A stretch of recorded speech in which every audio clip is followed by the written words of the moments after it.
Alright, what is good, ladies and gentlemen? It is the Mask Review. We're back again with another review, and today we are doing a review for Son of the Mask. This is the sequel to The Mask, which is the most recent film that I reviewed. This is once again a re-review, and I don't really have any other background besides that, so let us just get into it. Starting off with the plot. And the plot of this film is that the mask from the previous film, they threw it into the ocean, and now it ended up at a river outside the house of Tim Avery. And so his dog, Otis, ends up finding the mask, and so Tim, by proxy, Tim ends up finding the mask. And he is this animator that works at in a studio, but he is not like he has a really crappy job there, and he wants to get promoted and have like his own cartoon basically. So he ends up going to a Halloween party where he wears the mask, and then the mask does what it does, and it brings out his like innermost. It's weird, like in the previous film they said like how the mask like brings out your innermost desires, but they don't really focus on that element as much in this film. So it's like they basically have Tim turn into basically the same thing that Jim Carrey's character turned into. So like they don't really bother with the whole like what you really want inside, like that's what the mask turns you into. So anyway, so Tim ends up his wife Tanya wants to have a child, and so they end up conceiving, and so he conceives with the mask on, and so because of that, his son basically has the same powers as the mask. And so the film is Tim has to babysit his son basically while Tanya is away for a week on a business meeting or whatever, conference, whatever it was. And yeah, that's basically the film. It's Tim trying to babysit his son, and it's difficult because he has the powers of the mask and all that. And meanwhile, the mask is, most of the film, it's being used by Otis. Like the actual character of Tim, he only uses the mask like once at the start, like for the party, and then a second time towards the end against Loki, which is the second plot of the film. Like the side plot of the film is that Loki, the god of mischief, he is in this, and he is trying to find the mask because it is causing too much mischief on Earth. So anyway, so skip ahead. Basically, Loki ends up, he finds where the son of the mask, he finds Alfie, which is the name of the baby, and he tells Tim like, okay, I'm taking Alfie. If you don't bring me the mask, then yeah, you're never going to see Alfie again, your son. So Tim ends up bringing the mask to Loki, but then Loki kind of bonds a bit with Alfie, so he says, okay, well, I changed my mind. I'm actually keeping Alfie, so, God of mischief and all that, he's a liar and stuff. So the final confrontation, the third act of the film, is basically a battle between Loki and Tim, and yeah, and it ends with Odin coming down to Earth basically to confront Loki for like how terrible he's been the whole film. But then Tim basically says like, hey, you're family, like you're not supposed to fight, and yeah, like you're gonna be alive for eternity or whatever, so you might as well like make up now so you don't have to deal with like all the fighting BS for all of eternity. So yeah, that's basically how the film ends. And Tim ends up pitching a cartoon about a dog fighting with a baby for the love of the father of the family. So based on like the whole experience, all the experiences that he had during the film of like Otis and Alfie fighting. So yeah, he gets his cartoon, and yeah, all's well that ends well. So the plot of this film, it is definitely not as good as the plot of the last film. I think that just this film, like the whole plot is basically just babysitting a child, which is very like, it's not interesting and not really enough to keep me interested throughout the entire, like there's potential there, I guess, but even so, like even if with the small amount of it, like in general, like films are just shows about just babysitting kids, it's not really the most entertaining to me. So I'm very much more so enjoyed the last film, where it's like you actually had a threat of like the gangsters, the mafia, like I don't think it was the mafia, but it was like, like bad guys doing bad things. I thought that was much more entertaining in the last film, and so I actually felt like there was a threat in this film. You did have Loki, which was like kind of like I thought Loki's character was good. I'll talk about like the characters and the plot, I guess, intertwined here. I thought like Loki, his character was played by Alan Cumming, and I thought that he was probably the best part of the film. I did think that, maybe not the best part of the film, but I did think that he was the best character in the film, Loki. I thought he was pretty entertaining, I'd say. No character I think was on the level of like the mask from like Jim Carrey, Stanley Ipkiss's mask from the original film, but what are you going to do about it? Tim Avery is definitely not as good of a protagonist as Stanley Ipkiss was. He is much more, like he's very just one note of like, he's going crazy the entire film, but trying to take care of his son, and he's just not that. Like Stanley Ipkiss was a much more interesting protagonist with, it's like innermost it, like this guy that like is very, not shy, but like he doesn't stand up for himself, and like the mask like takes out those innermost desires. So I thought that was much more interesting. Odin is not, he's barely in the film, but he's like, I don't know, shows up here and there. They do actually bring back the Doctor from the original film, like the one that spoke about the masks metaphors. Like he is in the very start of the film, so that is a nice cameo, I guess. Tanya, there's nothing really for me to say about her. She's just like a character. She's the wife of Tim, and she's like not there for most of the film. The actual baby Alfie, they use CGI a lot of the time, like with the actual mask bits and stuff, so which makes sense. But I did not like the Alfie character, just because in general, like baby characters, I don't really like because they're usually annoying. Like that's usually the purpose of their characters. So Alfie, I just did not really like. I didn't really care for any of the bonding either between, like at the end when it's like suddenly Tim does start to care for Alfie. I didn't care for any of that. So. Besides that, there is Daniel Moss, who is played by. He was the guy like that Tim was trying to pitch like a cartoon to. So basically Tim's boss, kind of. So he's played by Stephen Wright, who is he's the guy that voiced Gene's father from the Emoji Movie. So I didn't know that. So cool, I guess.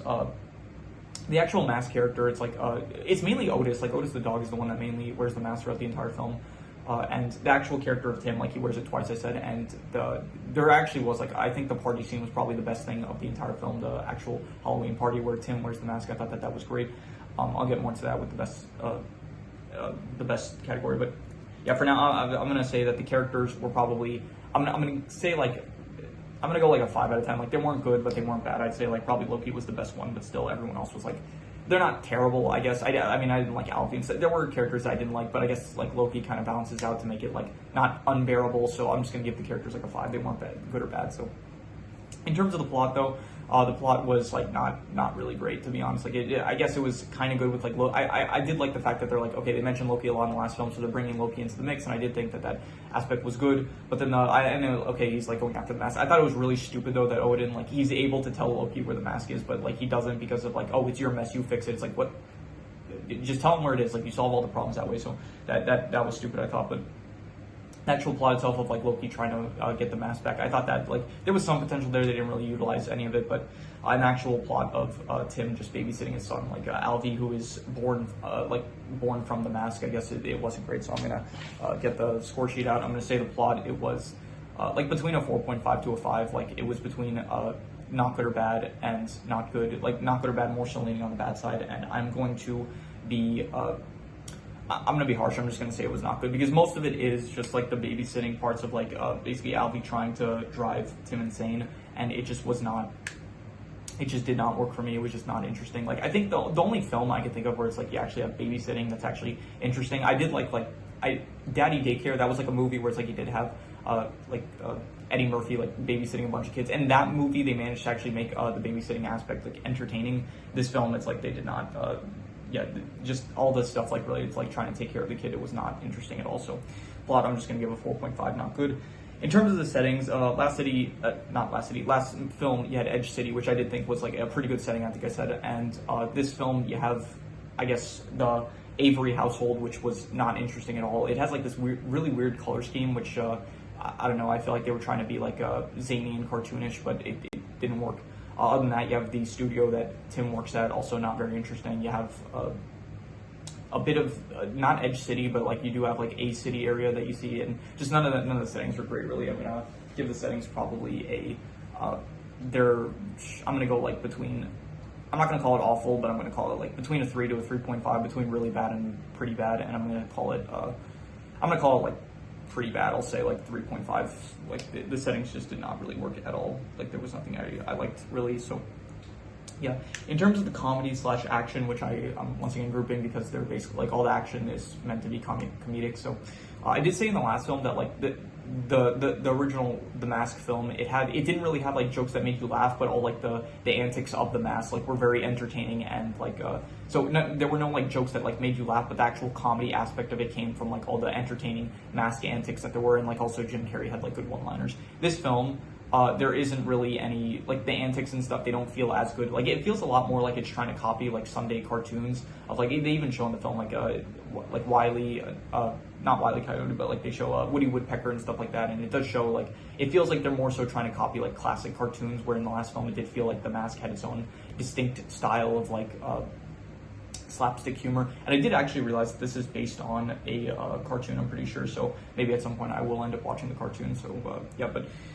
So this film, I don't know, the antics, it just didn't feel as good as the last film. I guess part of it is because like Jim Carrey himself, like the actor, like he was able to portray all these antics in like a very entertaining way. But in this film, it's like you don't have like the actual character of Tim like doing any of these antics. Like it mostly comes from like, I guess the comedy is meant to come from Otis and Alvy fighting, but once again, like the characters themselves are just not great. So because of that, like the stuff that they do is also just not that entertaining. Where The Mask of Jim Carrey, like part of what made it so great was because it was like Stanley Ipkiss's like character doing this stuff, which was entertaining. So yeah, because and also like Stanley Ipkiss had like good one-liners, which there were like no good one-liners in this film. There was maybe like one or two that I don't remember exactly what they were at the moment, but yeah. So in terms of the comedy, I'm gonna have to like give it a let's see here.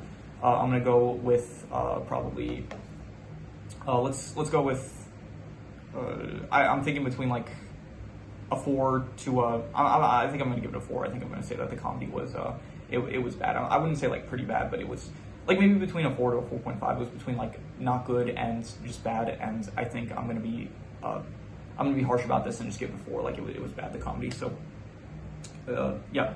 So in terms of the worst thing, I'm going to I don't know, maybe like I don't. Maybe like the movie as a sequel. I don't think it was like a bad sequel necessarily because like I guess like as a sequel it's not great because it like takes ideally you would want like a sequel to be like you know, take elements from the original film and then incorporate them into like the film, the sequel film. So for example, I said like Hotel Transylvania 4, like Transformania. I thought that was a good sequel because it took like elements of the previous films and incorporated them into the current films. So I thought that was good. This film, like basically, I like the fact that they have the mask, like Otis finds the mask in the river. So it like tying into like the last film, and I do like that they bring back the doctor guy from the previous film. But in this film, like does not really feel at all connected to the last film. They do have some references here and there, like when they do the ultrasound, the baby's like dancing. They show, and it does play like Cuban Pete. And they do reuse the gag of like the Tim, he like whips out a bunch of guns, which is like a reference to I think the first film when Stanley Ipkiss's character also whips out a bunch of guns. So but yeah, I'm not gonna say it's like the worst thing is the movie as a sequel. I'll say just the worst thing is probably I'm gonna say probably the I'll just reuse the worst setting, the worst score, which was the settings, which was 3.5. So yeah, I guess 3.5. I'm just gonna reuse that as the worst score.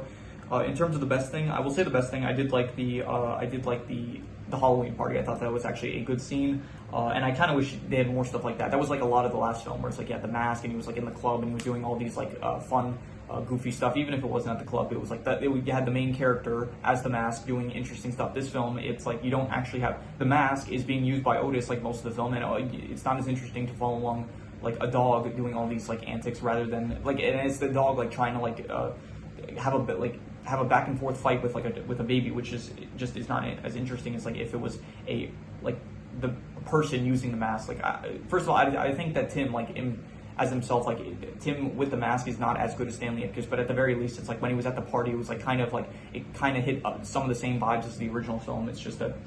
Yeah, so I wish that they had done like a bit more stuff with that, where it's like you actually have Tim with the mask. Like maybe it could have been better. So, yeah. So I think the best thing was probably the Halloween party, which I would give probably I'm gonna say that scene it was. I don't need this. I'm giving it a good score, so I don't need to remember. I would give it probably like a between a 6 to a 6.5. It was between like above average and good. And I'm gonna say it was good. I'm gonna give it a 6.5. Yeah, I think that the Halloween party was probably the best scene in the film. So let's see here, any extra notes I have.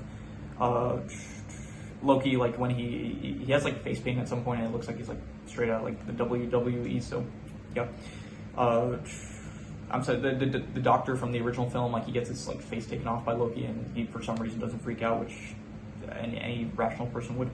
I do like the fact it did remind me of like Jumanji, where it's like in the original Jumanji film, at the end of the film they spoilers I guess, but at the end of the film it's like they throw the Jumanji board game into a river, and then in the Jumanji Welcome to the Jungle, in that film they the what's it called, the board game, it washes up on a beach. So I do kind of like how they incorporated like the fact that they threw it away, the mask, in the last film, and it's like how it shows up again in this film. I did like how it kind of like it reminded me of Jumanji, so I thought that was a good use of like the ending of the last film, I think. So I already mentioned that Tim Carrey, who plays him, Jamie Kennedy, he's just not as like charismatic as Jim Carrey, I guess. So just the protagonist was not as good as the last film's protagonist.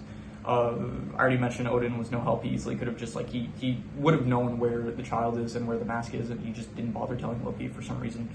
Oh yeah, they did change one of the rules. Like, okay, in the last film, they very clearly like they made it a rule where the mask cannot be used during the daytime, and it only works at night because like Loki's like a night god or whatever they said. And in this film, you do have Otis using the mask during the day, so they just completely like break the rules that they established in the first film. So I don't really like when shows, or not shows, but movies, like when they break power continuity. I don't think that's great, but yeah, don't like that. So anyway, so yeah, that is all the extras I have. So I'm going to do the calculations. So King Crimson.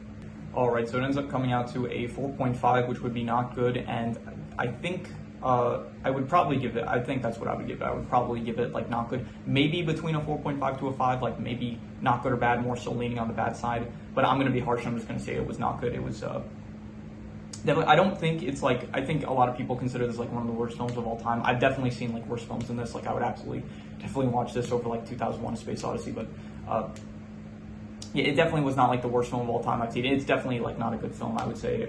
So I would a strong like 4.5. I would say like probably not even like between a 4.5 to a 5, just like a definitive 4.5. I would say it was not good. I don't think I would call it bad though. Like it's not like a 4. It is just a 4.5. It's not good. So yeah, so that is pretty much all there is to it. So if you have any recommendations, any shows, movies, video game stories, anime, web series, anything that you want me to review, leave it in the comments and I will maybe possibly check it out. But with that said, that is pretty much all there is to it. So let's leave it at that.